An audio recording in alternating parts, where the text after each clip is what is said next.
E neste Dia Mundial da Prevenção do Afogamento é nosso convidado Alexandre Tadeia, presidente da Federação Portuguesa de Nadadores Salvadores. Boa noite e bem-vindo ao Fala Portugal. 157 mortes por afogamento no ano passado é o número mais elevado dos últimos 20 anos. Não deveríamos estar em linha descendente e não ascendente, tendo em conta toda a informação a que temos acesso, a experiência, a própria divulgação destes dados? Porque é que estes números continuam assim?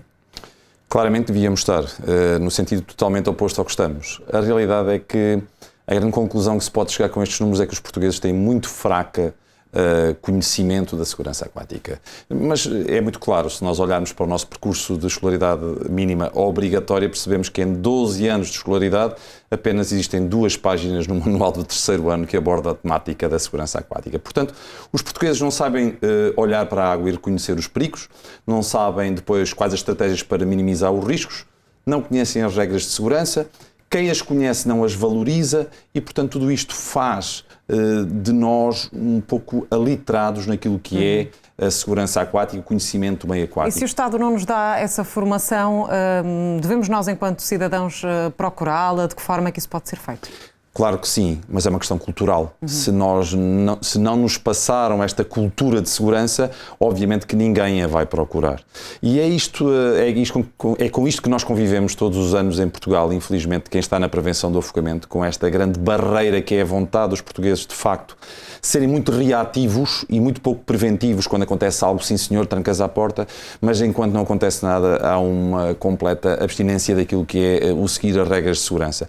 E, portanto, isto leva à temática fundamental que é educação, conhecimento. Nós nunca vamos conseguir ter um nadador salvador ao lado de cada banhista, nunca será possível. E olhando para estes dados, há aqui dados que saltam à vista. A maioria das mortes ocorreu em locais não vigiados e também em pessoas com mais de 40 anos, neste caso homens. Que leitura é que faz destes dados?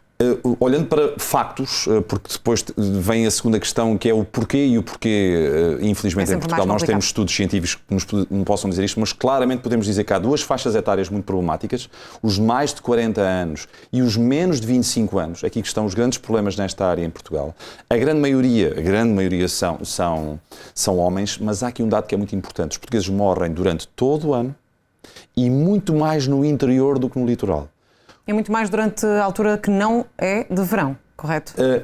Em 2022, nós temos uma relação muito chegada em Portugal entre a temperatura e a morte por afogamento. Normalmente, quando a temperatura sobe, a morte por afogamento também sobe, e quando ela desce, também a morte por afogamento desce. Portanto, a temperatura está muito relacionada. Quer dizer que, de facto, os meses com mais morte foram os meses de verão, mas nós temos morte por afogamento em dezembro, em janeiro, em fevereiro, normalmente. Isto leva-nos aqui a pensar que as nossas praias deviam ser vigiadas durante todo o ano, e não apenas durante uma época balnear.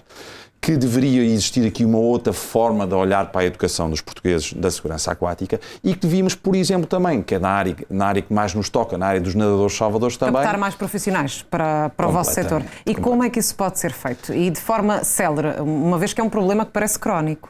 Por um lado, as praias deviam ser vigiadas todo o ano. Assim quebrávamos a sazonalidade das praias e teríamos mais profissionais durante todo o ano. E poderia ser mais atrativo? Sem dúvida. Por outro lado, as piscinas, a maior parte delas não segue sequer a lei. Estão ilegais em Portugal na área da assistência a banhistas.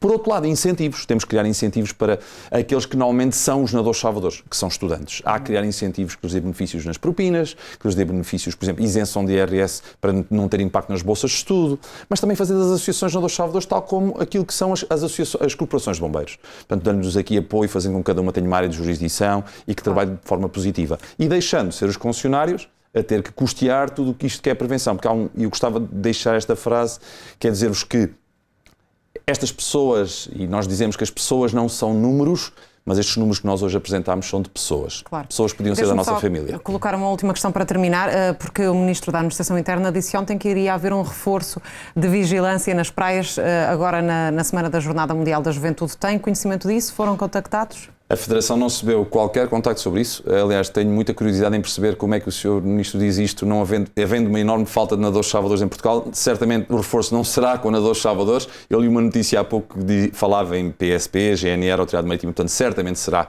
com polícia e não com nadadores salvadores, porque nós temos uma escassez tão grande de nadadores salvadores que a maior parte dos nadadores salvadores estão a trabalhar neste momento, estão a trabalhar mais de 50 e de 60 horas por semana para aguentar este sistema. Muito bem. Alexandre Tadeia, obrigada pela sua presença aqui em estúdio e uma boa noite.